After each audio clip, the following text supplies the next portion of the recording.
जहां 1.5 लाख छात्र पढ़ेंगे पढ़ाई में।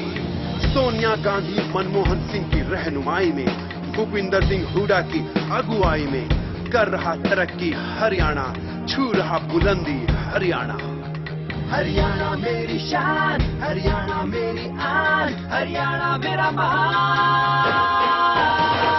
बढ़ रहे हैं ये कदम, हरियाणा है नंबर 1। बढ़ रहे हैं ये कदम, हरियाणा है नंबर 1।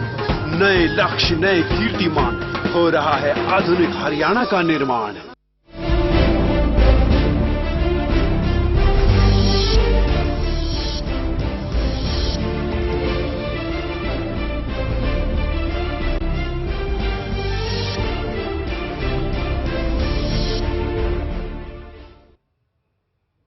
नमस्कार, मैं हूं नेहा माहेश्वरी और आप देख रहे हैं सियासत में आज हम बात करेंगे उन सवालों और उन साजिशों पर जो छिपे हैं सीओ जियाउल हक की हत्या के पीछे। हक की हत्या महज एक भीड़ की चपेट में आने से हुई या फिर यूपी की सियासी गलियारों की शिकार, ये अभी तक साफ नहीं हो पाया है। पर इस हत्याकांड ने कई ऐसे अनसुलझे सवालों को अपने पीछे छोड़ा है जिनका जवाब अभी तक सामने नहीं आए हैं। हम इस पर और चर्चा करेंगे। सबसे पहले डालेंगे एक नजर अब तक की सुर्खियों पर।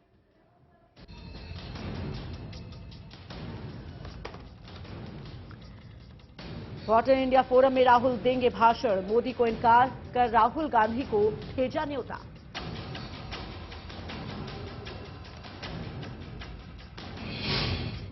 संसद में सीओ हत्याकांड की गूंज, बीएसपी का अखिलेश सरकार पर हमला तेज। मायावती ने कहा राजा भैया का इस्तीफा महज दिखावा।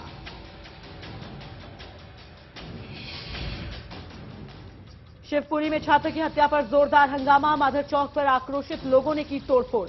3 दिन पहले अगवा हुआ था प्रॉपर्टी डीलर का बेटा। चंडीगढ़ में पुलिस की वर्दी पहनकर चोरी करने वाले निकले 2 छात्र, सीसीटीवी में कैद हुई तस्वीरें।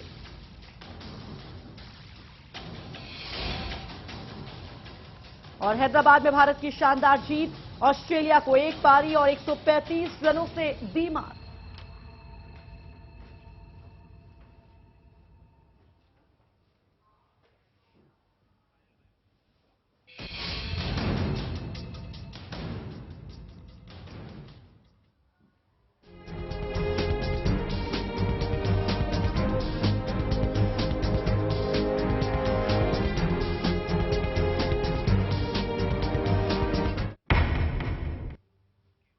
तो सीओ जियाउल हक हत्याकांड में अब सियासत गरमाने लगी है। उत्तर प्रदेश का ये हाल है कि सभी अखिलेश सरकार पर आरोपों का लेप लगाने में जुट गए हैं। कोई अखिलेश सरकार को किसी काबिल नहीं मान रहा, तो किसी पार्टी का आरोप है कि एसपी के राज में सिर्फ गुंडागर्दी की सौगात जनता को मिली है। इसके साथ ही इस हंगामे की वजह से संसद के दोनों सदनों की कार्रवाई भी स्थगित हो गई। पार्टी जब उत्तर प्रदेश में सरकार नहीं चला पा रही और सपने देख रही है समाजवादी पार्टी सेंटर के कि हम सेंटर में अपनी सरकार बनाएंगे, और तो ऐसी स्थिति में मुझे क्या लगता है उनको अपने गिरेबान में झांक कर देखना चाहिए और ये जो इस किस्म की बयानबाजी बंद करनी चाहिए। समाजवादी पार्टी को जब यूपी में फेल हो गए हैं तो सेंटर में उनको कौन स्वीकार कर लेगा। उत्तर प्रदेश की जो गवर्नमेंट है तो हर मामले में बुरी तरीके से फेल हुई है। तो सही मायने में इस समय सपा के गुंडों बदमाशों का, माफियाओं का राज चल रहा है कि अभी तक जिनके खिलाफ एफआईआर दर्ज हुई है तो उनको अभी तक गिरफ्तार नहीं किया गया। तो जैसे राजा भैया और जो दूसरे लोग हैं, तो राजा भैया से इस्तीफा तो ले लिया मंत्री पद से, लेकिन उसके खिलाफ कोई कार्रवाई नहीं हुई। मैं भी ये बात कह चुका हूं कि कानून के सामने वजीर कोई हैसियत नहीं रखता। कानून सबके लिए बराबर है, कानून छोटा और बड़े को नहीं देखता। अगर कोई वजीर इस साजिश में शामिल है और उसने कत्ल कराया है तो उसको वजारत में रहने का कोई हक नहीं है, और अखिलेश सरकार को ये चाहिए कि उसको वजारत से बरतरफ करे।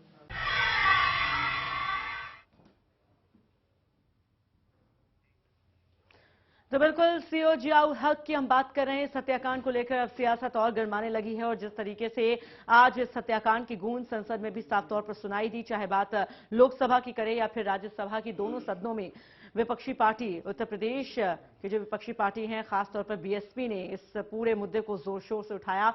बीएसपी सांसदों ने जमकर हंगामा किया और सीधे तौर पर इस सरकार को घेरने की कोशिश की। आपको बता दें कि जिस तरीके से इस पूरे हत्याकांड और इस पूरे मामले को लेकर जो अभी तक कार्रवाई हुई है उसमें राजा भैया को इस्तीफा देना पड़ा, लेकिन बीएसपी सांसदों का साफ तौर पर कहना है कि सिर्फ इस्तीफा देने भर से नहीं चलेगा। ये सिर्फ और सिर्फ कहीं ना कहीं लोगों को गुमराह किया जा रहा है। यहां गिरफ्तारी होनी चाहिए, ये मांग की जा रही है।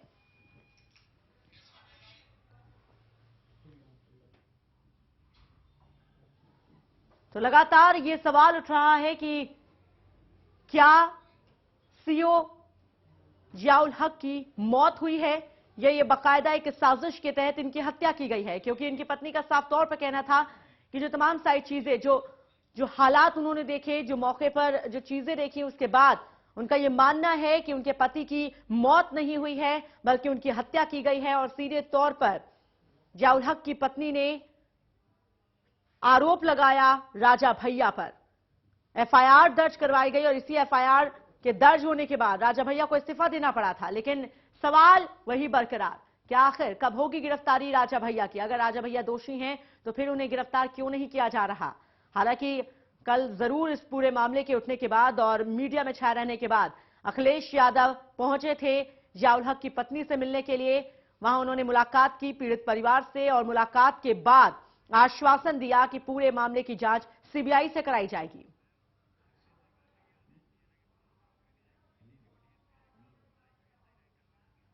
और साथ ही साथ आपको बताते चले कि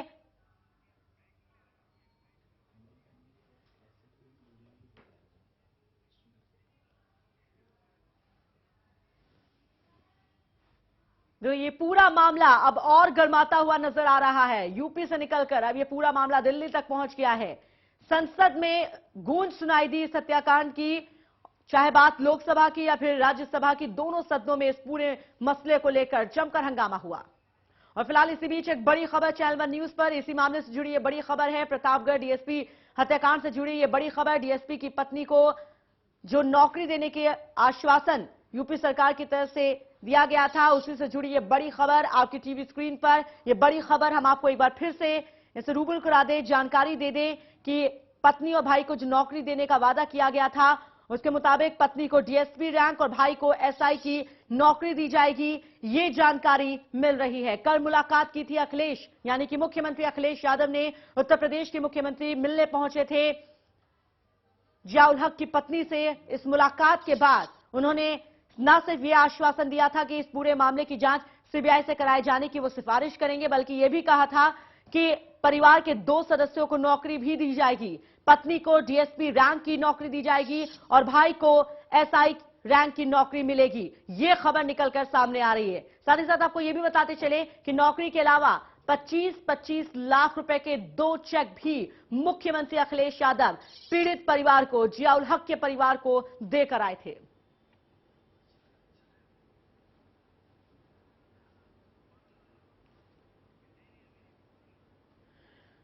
तो एक बार फिर से आपको बता दें इस वक्त की बड़ी खबर, पत्नी को डीएसपी रैंक की नौकरी मिलेगी और भाई को एसआई रैंक की। कल वादा किया था मुख्यमंत्री ने जियाउल हक की पत्नी से, उनके परिवार वालों से, कि परिवार के 2 सदस्यों को वो नौकरी देंगे। और उसी के मुताबिक अब ये साफ हो गया है कि जहां जियाउल हक की पत्नी को डीएसपी रैंक की नौकरी दी जाएगी, वहीं दूसरी तरफ भाई को एसआई रैंक की नौकरी मिलेगी। ये जानकारी निकलकर सामने आ रही है।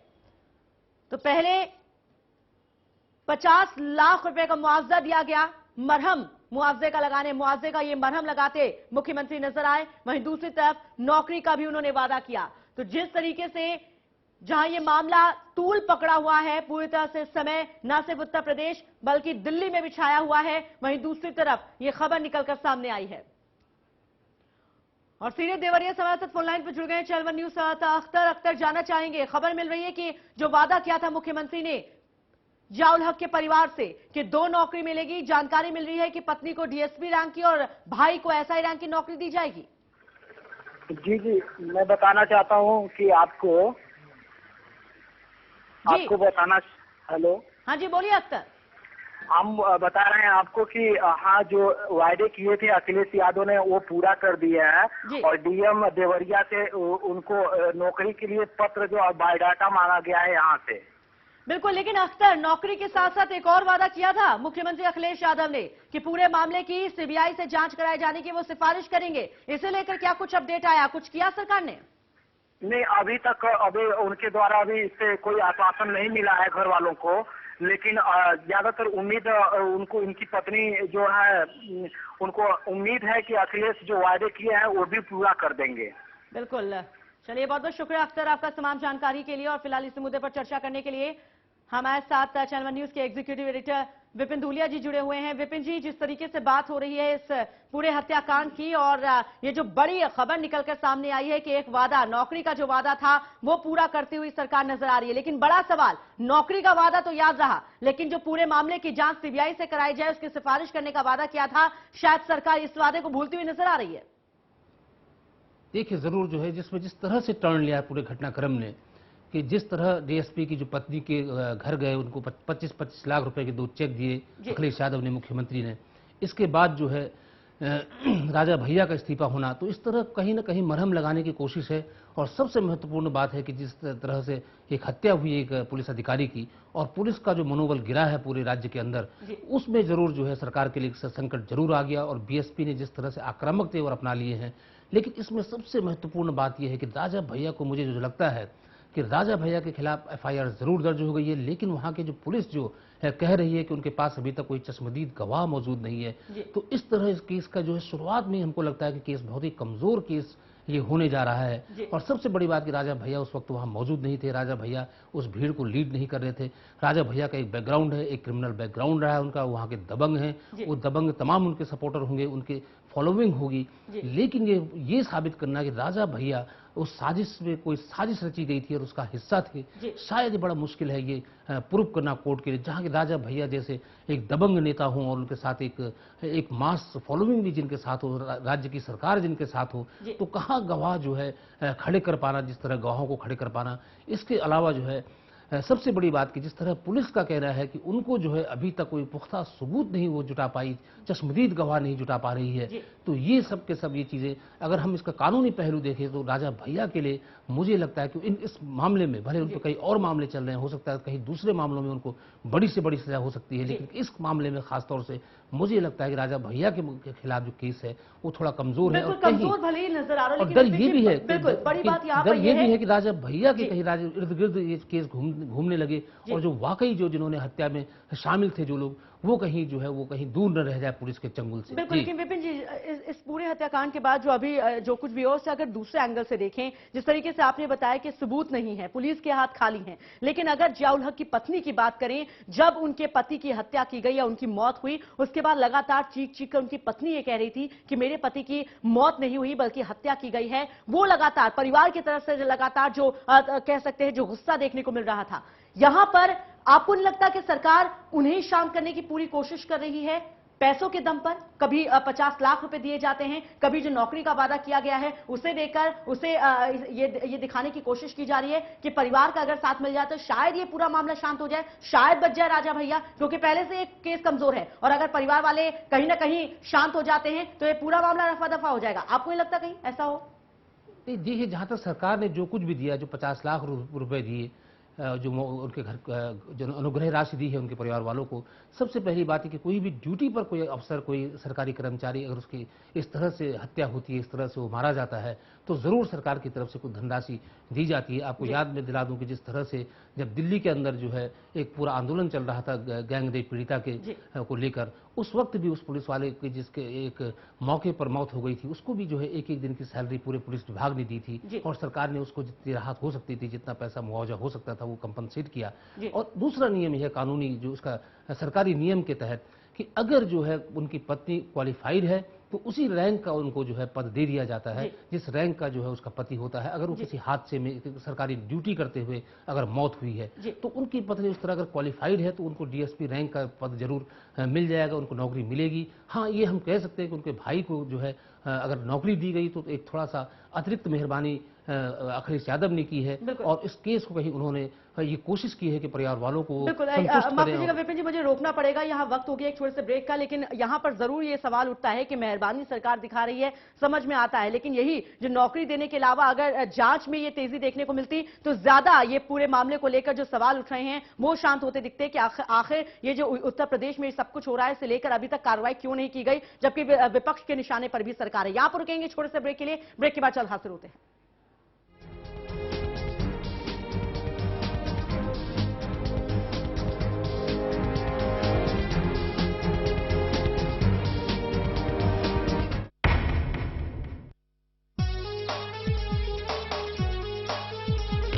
भूपेंद्र सिंह हुड्डा ने सदा सच का साथ निभाया है, झूठे वादे नहीं किए, नहीं जनता को बहकाया है, बिन वादा किए बिजली बिलों को करके माफ दिखाया,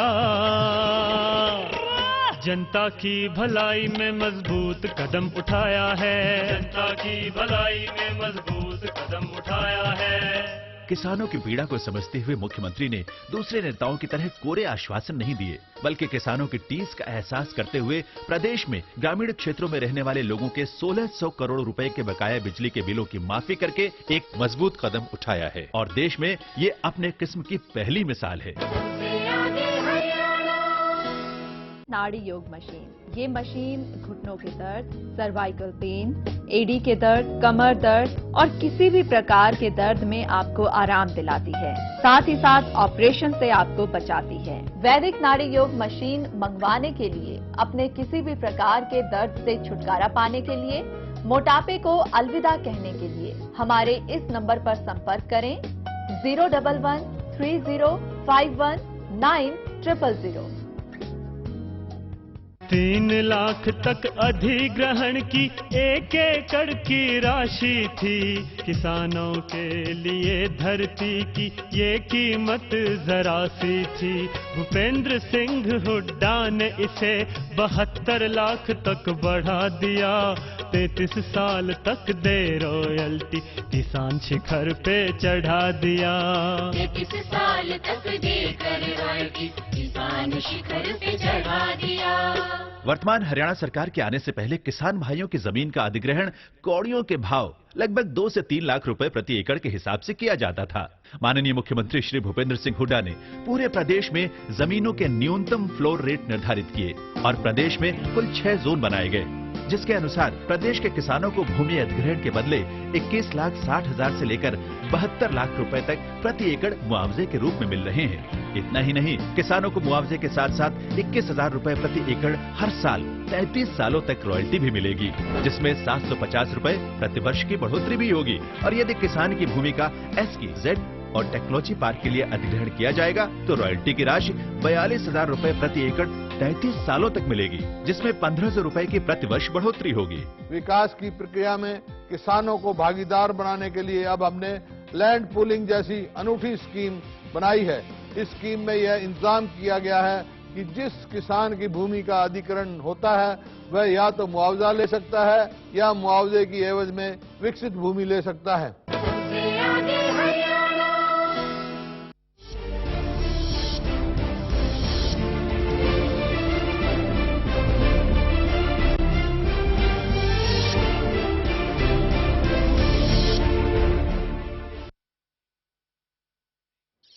और फिलहाल इस बीच एक बड़ी खबर चैनल वन न्यूज पर भड़काऊ भाषण देने का ये मामला है।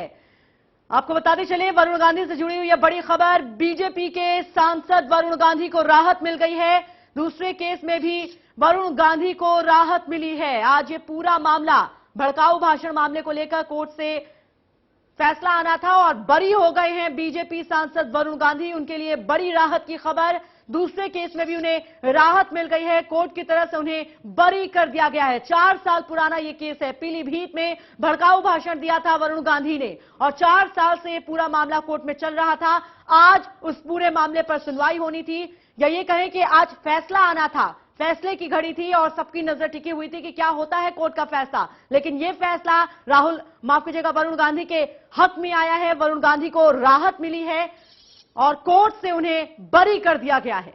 तो ये बड़ी खबर बीजेपी नेता, बीजेपी सांसद वरुण गांधी से जुड़ी हुई। 4 साल पहले पीलीभीत में भड़काऊ भाषण वरुण गांधी ने दिया था और उनके इसी भड़काऊ भाषण के बाद उनके खिलाफ मामला दर्ज किया गया था। 4 सालों से यह पूरा मामला कोर्ट में चल रहा था। आज इस पर फैसला आया और इस फैसले ने राहत दी है वरुण गांधी को। उनके लिए बड़ी खबर, राहत की खबर, क्योंकि कोर्ट ने उन्हें बरी कर दिया है। तो दूसरे केस से भी बरी कर दिया गया है वरुण गांधी को। इससे पहले जिस केस पर फैसला आया था वो भी फैसला वरुण गांधी के हक में था और ये दूसरे फैसला भी, ये जो दूसरा फैसला आया है कोर्ट का, ये भी वरुण गांधी के हक में ही आया है। बरी कर दिया गया है बीजेपी के सांसद वरुण गांधी को। तो चैनल 1 न्यूज पर यह बड़ी खबर एक बार फिर से आपको बता दें, इस वक्त की ये बड़ी खबर बीजेपी सांसद वरुण गांधी से जुड़ी हुई। कोर्ट से बड़ी राहत मिली है वरुण गांधी को। राहत की खबर, राहत का फैसला आया है वरुण गांधी के लिए, क्योंकि कोर्ट ने उन्हें बरी कर दिया है। भड़काऊ भाषण के 2 मामले कोर्ट में चल रहे थे। कुछ दिनों पहले केस पर फैसला आया, वो भी वरुण गांधी के हक में था। अब ये दूसरा फैसला भी आ गया है जो वरुण गांधी को राहत पहुंचाने वाला है, क्योंकि कोर्ट ने उन्हें बाइज्जत बरी कर दिया है। और लगातार हमारे साथ विपिन जी बने हुए हैं। विपिन जी, ये बड़ी खबर चैनल 1 न्यूज में हम दिखा रहे हैं। वाकई में इसे राहत की खबर कहेंगे वरुण गांधी के लिए, क्योंकि 4 साल पुराना ये केस था। बिल्कुल, वरुण गांधी को जो इस बार क्योंकि लोकसभा का इलेक्शन फिर सामने आ रहा है, तो वरुण गांधी के लिए बिल्कुल राहत की बात है। और सबसे बड़ी बात है कि वरुण गांधी ने जिस तरह से एक वक्त ये लग रहा था कि बीजेपी के जो युवा नेता हैं उनमें वरुण गांधी की एक बड़ी हैसियत होगी, लेकिन जिस तरह इस मामले में वो फंसे थे, जिस तरह भड़काऊ भाषण उन्होंने दिया था, उस तरह वरुण गांधी से यंग जनरेशन जो थी, जो युवा पीढ़ी थी, वो ये उम्मीद नहीं करती थी कि इस तरह सांप्रदायिक जो है एक स्टैंड लेना चाहिए किसी यूथ लीडर को, जबकि भारत जो है इस नई सदी में जो है आगे बढ़ रहा हो। तो वरुण गांधी को जो पिछली राहत मिली थी, उसके बाद दूसरे मामले में जो राहत मिली है, मुझे लगता है कि अगले चुनाव में जो है जरूर वरुण गांधी को इससे बड़ी एक रिलीफ मिलेगी, क्योंकि अब ये जब बहुत मुश्किल है कि इस तरह के भड़काऊ भाषण देकर आप राजनीति इस देश के अंदर कर सके। और सबसे बड़ी बात मैं आपको याद दिलाऊं कि बाबरी मस्जिद ढहने के बाद जिस तरह कल्याण सिंह, उत्तर प्रदेश के अंदर कल्याण सिंह के नेतृत्व में भारतीय जनता पार्टी चुनाव हार गई थी, तो किसी भी तरह का जो एक्सट्रीमिज्म जो है, जो सांप्रदायिकरण करना राजनीति का, वो मुझको नहीं लगता कि इस देश की जनता काफी उसको बर्दाश्त कर पाएगी। अब जब हर तरफ विकास की बात हो रही है, हर तरफ बात हो रही है कि हम देश को आगे बढ़ाएं, ग्रोथ रेट, इकोनॉमी की बात हो रही है, ग्रोथ रेट को तेज करने की बात हो रही है, वहां पे इस तरह के भाषण, इस तरह की पॉलिटिक्स, उसके लिए मेरी ख्याल से जगह नहीं बची है। और मैं जरूर कहूंगा कि बदले माहौल में वरुण गांधी के लिए ये एक बड़ी राहत है। बिल्कुल जाहिर सी बात है, 2009 में जब लोकसभा चुनाव थे, तब अपने ही संसदीय क्षेत्र जहां पर वो प्रचार करने गए थे, पीलीभीत में, उन्होंने ये भड़काऊ भाषण दिया था, जिसके बाद उनके खिलाफ ये मामला दर्ज किया गया था। 4 साल बाद उसे लेकर फैसला आया है, फैसला उनके हक में आया है। अब 2014 में लोकसभा चुनाव होने हैं। कहीं ना कहीं विपिन जी ये मानकर चल सकते हैं कि एक बार फिर से उसी रंग में, या कहे पूरे जोश के साथ, वरुण गांधी अब नजर आएंगे और बीजेपी यानी कि अपनी पार्टी के लिए प्रचार प्रसार करते दिखेंगे। बिल्कुल, मैं ये बताऊं आपको कि इस वक्त जो है जिस तरह से पूरे देश की अगर सियासत पर आप नजर डालें कि मोदी जो है जिस तरह से इमर्ज कर रहे हैं कि वो भारतीय जनता पार्टी के एक उम्मीदवार हो सकते हैं, हो सकता है भारतीय जनता पार्टी उनको प्रोजेक्ट न भी करे, लेकिन अगर भारतीय जनता पार्टी 200 की जो उनकी कल्पना है कि 200 तक सीट ला सकते हैं, हालांकि उनका सबसे बड़ा आंकड़ा अभी तक 180 का है, उसे पार कर पाना मुझे नहीं लगता कि भारतीय जनता पार्टी के लिए बहुत मुश्किल काम होगा। लेकिन अगर वो इतनी बड़ी पार्टी बनकर इमर्ज करती है तो मोदी एक चेहरा उनके हो सकते हैं। और उस वक्त जो है अगर मोदी और राहुल गांधी के बीच, अगर जिस तरह से कांग्रेस में राहुल गांधी को प्रोजेक्ट कर दिया अपने सबसे बड़े नेता के तौर पर, तो उस पोलराइजेशन में हो सकता है कि वरुण गांधी की भूमिका एक हो सकती है कि बड़ी हो सकती है। उत्तर प्रदेश के अंदर युवा हैं, लेकिन उस राजनीति में अगर आप विकास की बात नहीं करेंगे, जिस तरह से कि मोदी लगातार विकास की बात कर रहे हैं, गुजरात के मॉडल की बात कर रहे हैं, और विकास की जगह अगर आप किसी सांप्रदायिक राजनीति पर उतरते हैं, तो मुझे लगता है कि बड़ा खामियाजा भुगतना पड़ सकता है कि सिर्फ वरुण गांधी को ही नहीं बल्कि भारतीय जनता पार्टी को भी। और वरुण गांधी मुझे लगता है कि अभी उनको जो है सिर्फ इस राहत मिलने से वरुण गांधी कोई युवा नेता, बड़े नेता के तौर पर स्थापित नहीं होंगे। उनको इससे पहले अपनी जो अपनी नीतियां हैं, अपनी स्थिति है, और इन मामलों पर, इस तरह के जो इश्यूज हैं, उन पर अपना स्टैंड क्लियर करना पड़ेगा, तब शायद वो एक हम सोच सकते हैं वरुण गांधी की वो एक बड़ी हैसियत में। बिल्कुल, विपिन जी कहते हैं कि गलती करके इंसान सीखता है और शायद अपनी इस गलती के बाद वरुण गांधी ने भी कुछ ना कुछ सीख जरूर ली होगी। बहरहाल बहुत बहुत शुक्रिया आपका इस चर्चा में हमारे साथ शामिल होने के लिए। तो अपने दर्शकों को हमने ये बड़ी खबर से रूबरू कराया, वरुण गांधी से जुड़ी हुई ये बड़ी खबर, राहत की खबर। वरुण गांधी को कोर्ट ने बरी कर दिया है। पीलीभीत में जो भड़काऊ भाषण दिया था उसे लेकर उनके खिलाफ 4 साल पहले कोर्ट में मामला चल रहा था।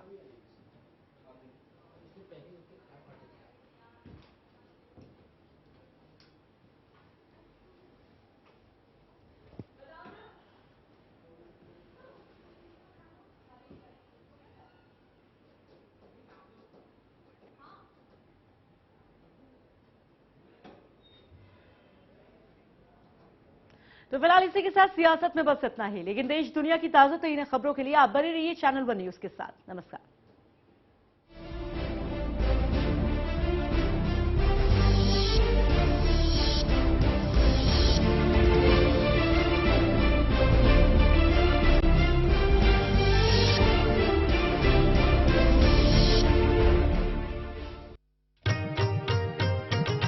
अनुसूचित जाति पिछड़े वर्ग के प्रिय बालक बालिकाओं